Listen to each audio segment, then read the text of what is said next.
We love life change stories, and life change stories are really that catalyst to remind us, hey, God is working. God is still in the miracle business.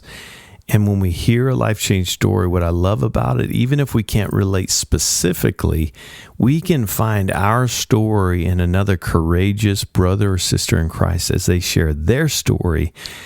I'm praying and hoping that as you hear this life change story today, you will be encouraged and maybe find a part of your story and be encouraged to keep seeking Jesus and keep working this process as we look for our own miracles in this crazy God-sized miracle ministry, Celebrate Recovery. Today, we get to hear an amazing life change story.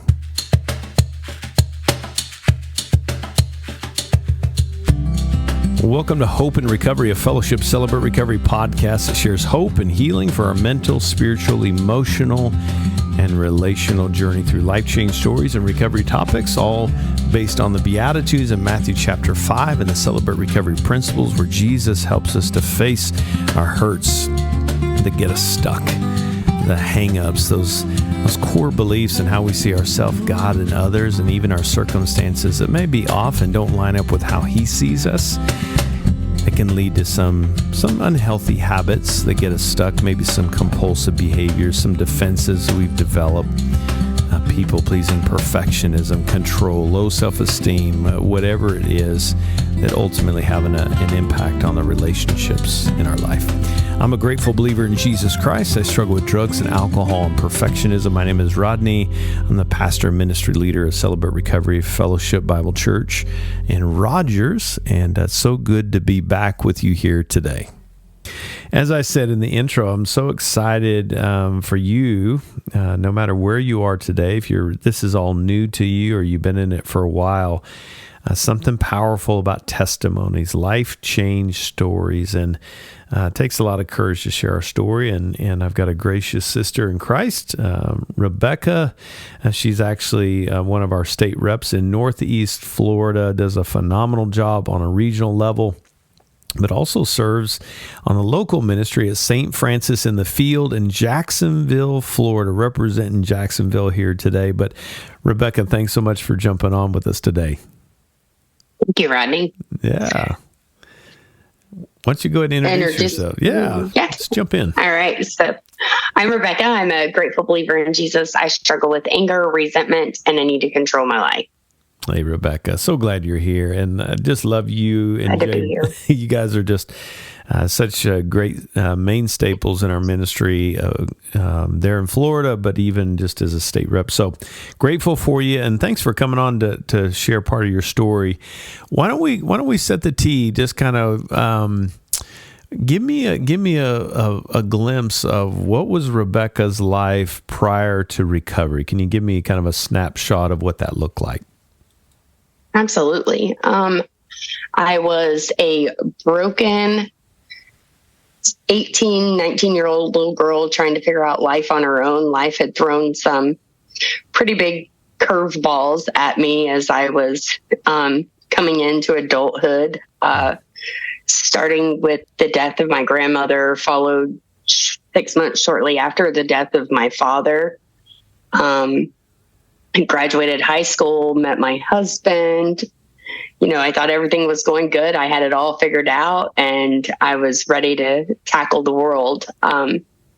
Shortly after that, my home was broken into. Mine and my husband's home was broken into, and I was raped. So I walked through that, but I remember very clearly that night praying to a God who I didn't feel I was worthy to pray to spare me and save my life. He did. He answered my prayers. Obviously, I'm here. But I still didn't start living immediately for Jesus. I never felt shame around being a rape survivor. I determined that I was not going to be an unsolved rape case. And so I just kind of kept on doing life, and I would call the detective up every couple of months and say, hey, have you made an arrest yet? hey, have you guys got the guy? And I'd get the runaround. And so fast forward 7 years, and the detective called me up and he says, we think that we have a match to your case. He said, I got to do some more DNA testing, but I'll let you know.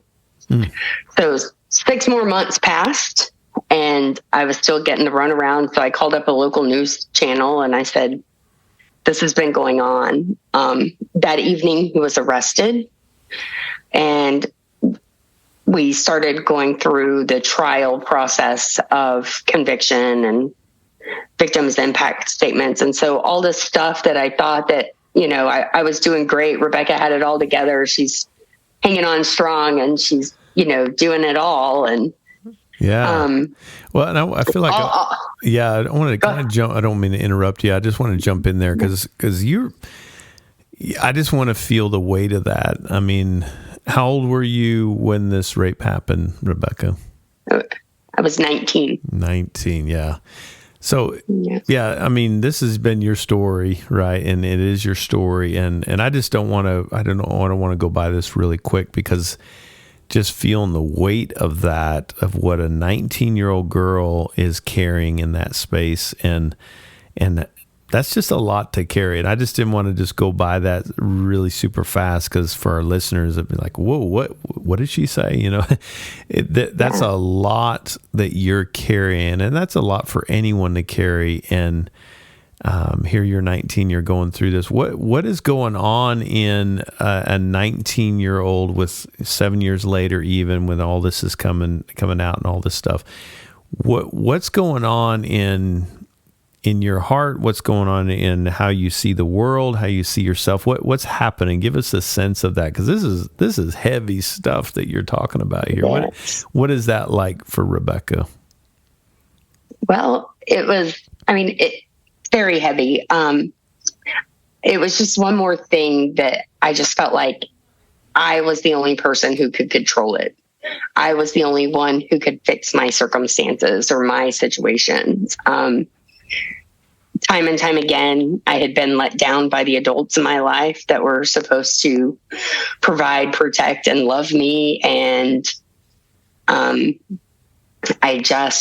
found myself sitting alone in this pain and this suffering, and just not really having, I had my spouse, but, did he really even understand the depths of the pain? Because he just couldn't put himself in my experience. Yeah, how could he fully understand, right? Exactly. That's a pretty heavy spot, but that's a lot to carry.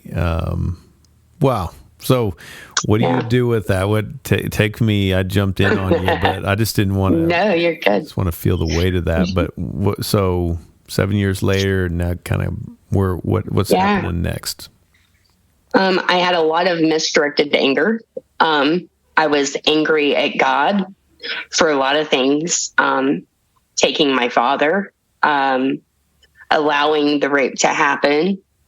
And so, unfortunately, my husband caught the brunt of that anger because he was the person that was there. I would find myself lashing out at people who loved and cared for me because they didn't do things exactly like I thought that they should be done. And they weren't allowing me to control them and my situation. And so anytime I would feel that things weren't going my way, then I would become just... The other day, I had an incident happen where a toddler was having a fit, and I was like, oh, so much of my insides feel like that at times. Whenever I just don't know where to put all of my feelings. I'm just kicking and screaming on the floor of my bedroom, Wow. It was just a good picture to put with my feelings and just the way my insides felt during that time. Just angry and no idea why. Yeah, that's such great self-awareness, though. I mean, I'm looking at this kid throwing a tantrum, and it's like, ooh, that's what my insides feel like right now. If I could organize this, that's what that would look like. That's a pretty Like that's just total chaos happening inside of you. And I don't know what to do with all these emotions. Am I saying that right? Exactly. I had been taught my whole life, you pull up your trousers and you keep going, I got my own problems. I don't have time to hear your problems. And so you just stuff them down. And whenever they start boiling up, they express themselves in anger and retaliation and lashing out. And because of past childhood dysfunction in my family home, that's how I thought you responded to things like that. Wow. Well, in some prior podcasts, we've been spending some time talking about anger. So I love that you're putting your own skin on this topic, right? It's like, but it helps me make sense. I mean, I'm trying to get inside the heart of Rebecka, that young woman who's just trying to deal with this atrocious violation, grief, layer upon layer of grief, shattered dreams, betrayal. I mean, there's just so many layers there. Why wouldn't there be? I mean, you're really describing injustices in your heart, and you're trying to make sense of this. To get underneath the anger is impossible right now because you're just trying to stay alive. It sounds like. Yeah, just surviving. That's all I was doing is just surviving in the moment. I have been very fortunate I've never been a substance abuser, because a lot of people in my family were, and it was just, I'm not saying I've never tried drugs and alcohol because I have. Yeah. But those take me out of control. I cannot control a situation whenever I am under a substance. And so my need to control always outweighed my desire to numb, if that makes sense. Makes total sense. And so I was just doing the best I could, putting one foot in front of the other. Wow. I have a picture of this young woman who's hurting, broken, but man, such a fighter. But it's kind of organized in an unhealthy way in some ways, right? You're just trying to stay alive, but to even be alive and getting through that and still in that is pretty remarkable. Not having tools around you. So what do you find yourself? I mean, obviously anger sounds like, just this chaos stirring inside of you. What do you find yourself doing in that space as you're trying to make sense of all this pain sitting in Rebecka's heart and her mind? What do you do with that? What do you find yourself doing with that? Raising babies. It was shortly after that the babies came. And so that'll take your attention a little bit. It will. So I just kind of started pouring myself into my kids, and trying to provide a better life for them than what I had had. So I think I just work and kids became my coping mechanism. My drug of choice was how many hours can I work this week so that I don't have to sit in my thoughts. Wow. Don't have to focus on what's bogging Rebecka down. Yeah, and it's confusing, isn't it? Because I'm just trying to make sense of it as I'm listening to this great story. I know you're blessing our listeners, Rebecka, so thanks for your vulnerability. So it's confusing in one hand because the traits of you going all in and pouring yourself into your kids, your family, there's some positive attributes to that, right? It's like you're a good mom, you're taking care of your family, but the other side that grieves my heart in this space as I'm hearing your story is who shows up for Rebecka. You're all alone in that. You just kind of have to just act like that's not there, or what's that other part? What are you doing with that? Well, I did. I lived in denial for 7 years. I only thought about it whenever, the detective would call, or I would be having an incredibly bad day and dwelling on it. And then I could get wrapped up in the thoughts of, they're never going to catch the guy that did this. There's never going to be justice. And so I just I lived in denial. And luckily, they ended up catching the guy, and he was arrested. I think where Rebecka finally figured out she needed to address it and had never processed it was we were sitting in church on a Sunday morning, and our church was doing the sermon series, The Road to Recovery. And I kind of lean over to my husband at the same time that he leans over to me. And I said, I should go help those women. I'm going to go help them, because I have this story that I've walked through, and maybe somebody can relate to me, and I'm going to go help. Wow. Unbeknownst to me, my husband sent an email to the ministry leader on the premise of being Rebecka. So he set up a lunch with me, and I went and met him, and I said, I really think I could help your ladies out that struggle with sexual abuse and that have also been raped. And he goes, that's great, Rebecka, work my program. And I was like, oh, no. I don't need your program. I've got this all figured out. Yeah, I'm doing awesome. You don't understand what I'm saying. Right. I'm good. I've arrived. Right. And so that was a week that had happened like on a Monday. On Wednesday, I got a call from the court system, and there was going to be the sentencing hearing 8 years to the exact day of the man breaking into our home. And so I hung up the phone, and I went to go write down, I got court at this time on this day. And that's when the date just kind of jumped off of the calendar at me. Wow. And I remember looking at my husband and saying, I'm going to call him back and see if we can reschedule this date. And he said, maybe God gave you that date for a reason. And so I prayed about it, and I thought, yeah, God gave me this date for a reason. So I was able to write my victim's impact statement. At the time, I was studying the women's group I was a part of was studying the book of Romans, and the forgiveness topic had come up, and I'd started pondering that if I was ever going to regain peace around this time of my life, I was going to have to forgive the man who broke into my home. And so I wasn't sure what that looked like, but I was pretty sure I'd done some things that I needed God to forgive me of. Wow. And I was pretty certain that it was going to have to be with God with me to work this forgiveness process out. Wow. This is a lot.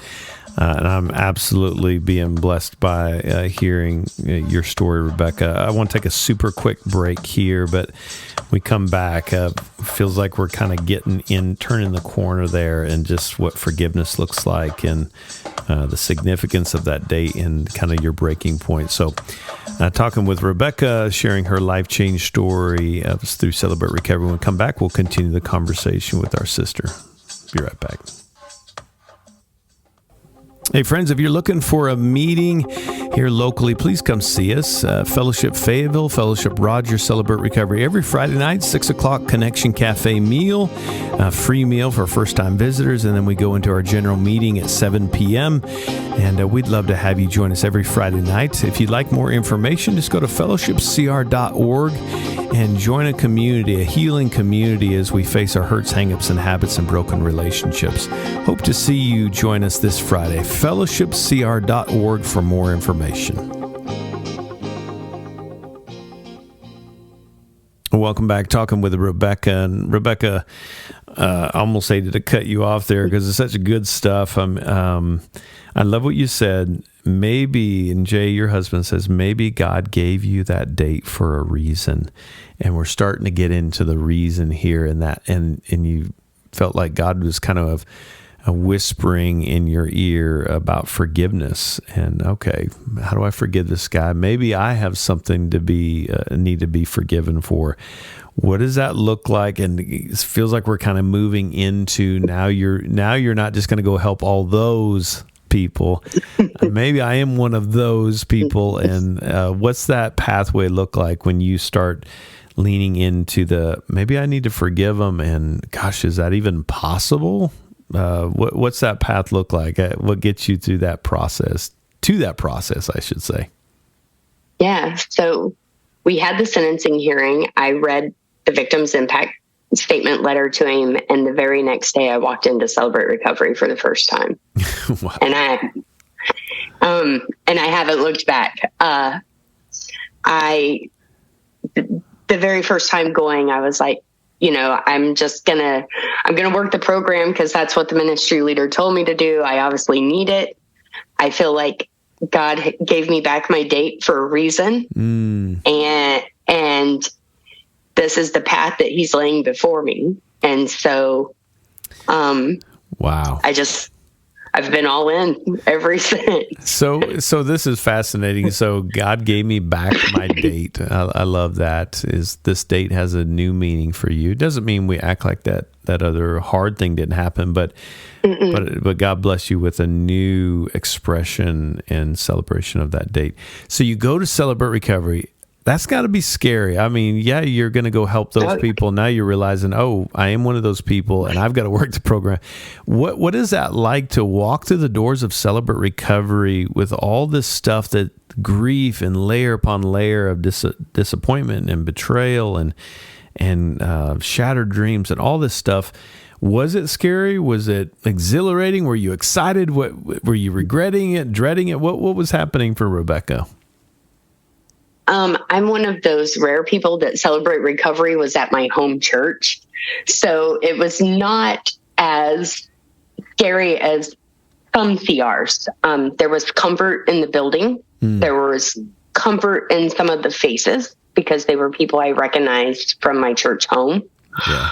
I know for some people that's scary because they don't want the people from their home church to recognize them. But I found comfort in that.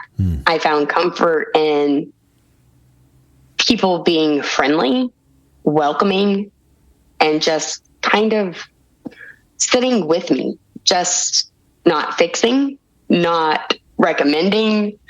Those guidelines I remember, are safe. Yeah. The guidelines were everything. I remember my second meeting probably more so than my very first, if I'm being honest. My second meeting, I remember sitting in my women's open share group, and I was in a women's open share for physically, mentally, and sexually abused women. It was a blessed church that had enough leaders for that. And I remember just hearing every woman share around the circle, just her introduction, and it was probably the first time in my life that I felt seen. Wow. That's powerful. Even as you say that, I can just feel the weight of that.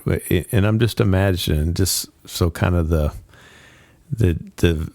contrast here, right? This woman that has basically had to hide, shove down, run away from that, the chaos inside your heart, from a lot of pain. Basically, even yourself not seeing that younger self, that 19-year-old, right? And now flip that over on the other side, and now you're actually being seen. You're actually able to start kind of organizing some of this pain. What was that like, Rebecka, to get into the pain? I guess it's got to be pretty reassuring to be seen. And that kind of gives me the courage to take another step to lean into these scary parts of our heart and these hard places. What was that like to kind of start digging into, as you get into open share, your process, and you're in a step study? What's that like to get into the pain? Was that hard? Was it scary for someone that might be kind of contemplating that? What was that like for Rebecka to start poking at some of those old wounds? For me, again, this is going to be different from most answers, but for me, it was almost relief, Rodney. It was, I finally have a safe place where people get me, understand me, and hear me. And I don't have to be in this space alone anymore. So for me, it was relief. What I figured out once I got to the program was I needed the program long before I walked through the door. There was just so much unpacking that had to be done. I had this big life event, but I had not even started touching the surface of the grief of losing my father or the grief of losing my grandmother. And so it was just, while the rape trial was over and there was healing there, I had all these other smaller packages. You know, you open the box and there's a smaller box inside the box, and it just keeps going down, down, down. And yeah, that's a good view. I felt like every time I opened up a box, there was one more box that I had to get into and just really work through and process, you know? Yeah. Well, and just holding that space, I mean, even though smaller boxes, every single box you're opening is a part of your heart. And just kind of feeling the weight of that. It's like, this is a precious, kind of tender space. It's a tender part of my heart, and I'm getting ready to, you know, cut open into this box, and what's inside this box is painful, and it's scary. It's hard. It takes a lot of courage for you to do that, Rebecka. I think I was just to the point where I knew something had to change. I couldn't just keep living life pretending I'm okay. It's okay. Everything's okay. It's okay not to be okay. It is okay not to be okay. And I'm okay with that. Yeah. So lots of work. That's not something that happens like, okay, I open the box, we're good. There's a process, right? Right. And we know, you know, we trust God in the process. Make a decision, then trust Him with the process. What has God done? What has He taught you through that process? You know, you mentioned the forgiveness. What, as you were able to open those boxes one by one, with care and gentleness, in the safety of people seeing you, catching you, being with you, Jesus being with you. What did the Father teach you? What was, if you can put into words, the healing, which is always hard, but what did forgiveness look like? What seemed like a mountain? How did that play into this process? What does healing look like for Rebecka walking through this? So I think the biggest thing that it has taught me is everything is forgivable through God. There are days that Satan tries to use my past or my past thoughts to control my outlook and my day. And it's in those moments that I just have to pray and say, God, you know, I ask you to take this from me and give me forgiveness through your eyes. Because forgiving doesn't mean forgetting. And forgiving also doesn't mean to be in relationship with. I have forgiven my perpetrator. I think forgiving something on such of a massive magnitude has allowed me to be more forgiving of my husband, for things trespasses that he's made on me in our marriage, and walked us through some pretty difficult times. And those are things that I have in my tool belt that I wouldn't have without Celebrate Recovery. So while it also was helping me heal past stuff, I think it also prepared me for the future, for tools that I would need in the future. Yeah, that's so well said. I mean, and that is important. And there's a couple things you said that are so important I just don't want to miss. One is forgiving is not forgetting. And that's so important that this is a process of remembering the pain so that God can heal it, but doesn't mean we forget it. And it doesn't always mean that we reconcile, right? We can forgive without reconciliation. But I love that you're even giving us the other side of that in your marriage, when we are having conflict, we can forgive, but to have reconciliation, there must be forgiveness, right? So some need Right. both, and some you should never involve reconciliation. It's just not safe. But wow, that's a huge thing for you, and I love that. It's almost building a resilience to face tomorrow, or today's and tomorrow's opportunities to need grace and extend grace. God built that up in you through this process. Absolutely. He hits. I never take it for granted. Every day I remember where I was and how hopeless and angry and shattered I was to what I am today. Wow. I tell people at my meeting, if you would have met me the first time I walked through the doors to Celebrate Recovery, you probably wouldn't have wanted to talk to me, because I was very, very closed off and very unapproachable. For good reasons, right? I mean, you were protecting your heart. People have hurt you. And That's right. so you had to kind of learn how to trust people. Rebecka, we could get into so many aspects of your story and really kind of unpack Oh, this, yeah. but you're doing a great job with your vulnerability and kind of giving us an overview of some big moments. But what does Rebecka's life look like today compared to that 19-year-old? And just give me some practicals. What does that your life look like today, having walked through this process and trusting the process one moment at a time? I think today I'm more approachable. I'm definitely a happier person. I can honestly say I'm okay. It's okay. And we're all going to be okay. So I think it has just given me the ability to see life as it is and take each day as it comes, knowing that tomorrow is always a new start. I might blow it today, but I get a fresh start tomorrow. I love that. Wow. So That's so beautiful. And just knowing you, Rebecka, I mean, just to affirm you and encourage you. I mean, I love how God is using you, sis. I mean, you're just an incredible woman. And I'm thankful for the opportunities. Yeah, he's not wasting the hurt in your life. He's not. Rebecka, you have an opportunity in this moment. Somebody's listening, and your story is impacting everyone listening, by the way. But there's someone that it's significantly impacting them. It's like, oh my gosh, that's me. What does Rebecka say to that person, male or female, that might be listening, saying, I'm scared, I've trained myself to shove this down and just get busy and ignore it, but I want to do something different, but I'm scared. What's the encouragement that you would give them to maybe consider the possibility of entering into this healing space called Celebrate Recovery?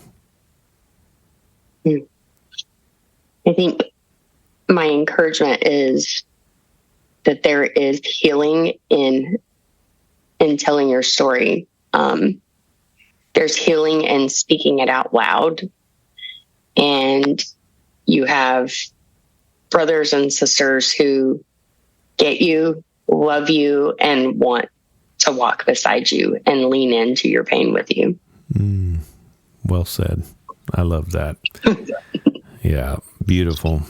Rebecka, thank you so much. And I just want our listeners to know it takes a lot of courage to share those vulnerable parts of our life. And you not only did an amazing job letting us in, get a glimpse of it, but just appreciate your courage and willingness to come do this, sis.